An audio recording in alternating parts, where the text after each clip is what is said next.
I want to talk about a film 14, 15 years ago or something like that. A friend had opened up the daily paper. There was a picture of Sean Connery in a way that we had never seen him before. That picture just amazed us. So we learned that there was a film called Sardos, but we just couldn't find it. So it took us some time before we actually found a copy just like this. At that point, we've talked about this film for, I don't know, a year maybe. It ended up being a code word for us. It was a code word for you'd call someone. Yeah, oh, by the way, Sardo's coming? Finally, we got a copy. Considering the amount of money they must have invested in it, it's not a surprise that most of you don't know about it. So we quickly sort of lost our interest in the actual story because it's not super great. But we came up with an alternative story. He was just asked to be in a really expensive film, and he said, yes, of course. You know, upon being offered the possibility of reading a script, he said, no, it will be fine. You have penetrated me. Come on! I mean, just imagine he comes out of wardrobe looking like this. Each scene he shoots, he just say, line. The voice of the turtle is heard in the land. We saw every scene as if it was the first scene that he cut.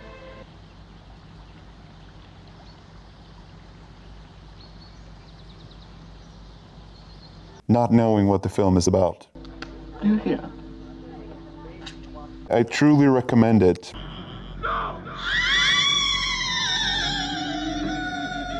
This is a live album with one of my favorite bands of all time. The funny thing about Candlemass was that they're usually lumped together with a lot of the trash bands from the 80s. In Sweden, however, they were friends with a photographer in Stockholm who worked for a magazine called OK. And OK was a youth magazine. They combined everything that was popular for youth. You'd have Iron Maiden on one side, and then you flip over, and then it was like this Eurovision Schlager artist. And then there was a naked picture of Samantha Fox. It was pure 80s.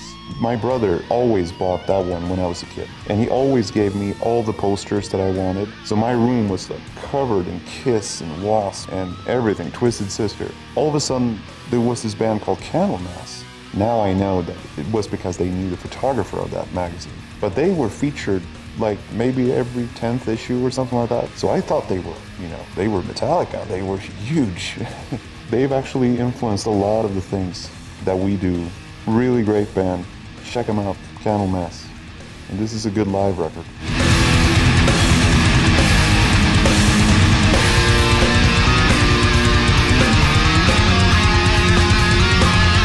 This is a book.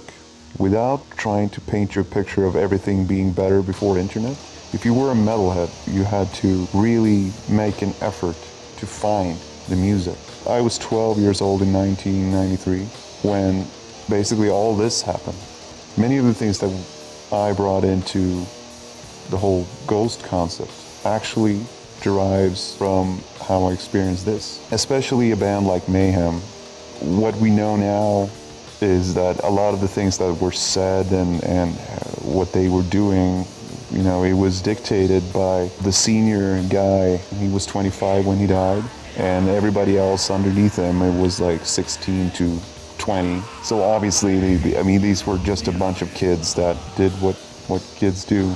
But this is a fantastic book that gives you somewhat of an insight into a lot of the things that went on. I recommend everybody to read this story, but also watch one or all of them, the numerous films that has been done on the subject these last couple of years, because it's a very interesting phenomenon, and a lot of good things and a lot of bad things came out of it. But I think that it's very important, and it had a very great significance for myself, the whole wave of black metal.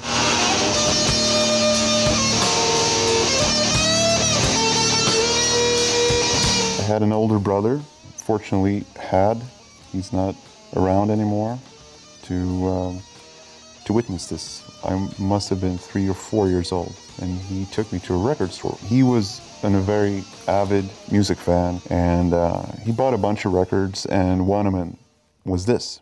So when we got home, he actually said that, well, You might probably like this even more than I do, so you can take it. So this was the first record that I got. This is like the idea of rock and roll. You want to look like that, and you want to get that. In my mind, it's the best Kiss record. I really think it's a really good record with, obviously, Love Gun, super song. I Stole Your Love, Got Love for Sale. I mean, it shocked me. It's a fucking fantastic record, actually. Kiss, Love Gun. Love Gun.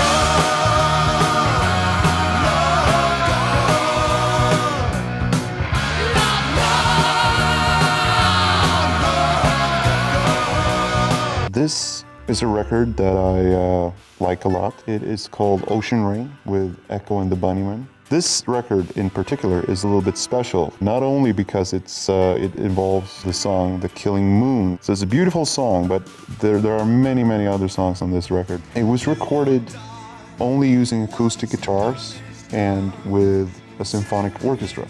So the sound is very different from most other records, actually. It's a very brave step for a band to take at that point, especially in 1984. In the future, we might very well do a cover for one of these songs. So Ocean Rain, Echo and the Bunnymen. Fantastic record. Burning the witches with motherly leeches. You strike the matches and shower me in wool. Thank you. That's awesome. Thank you very much.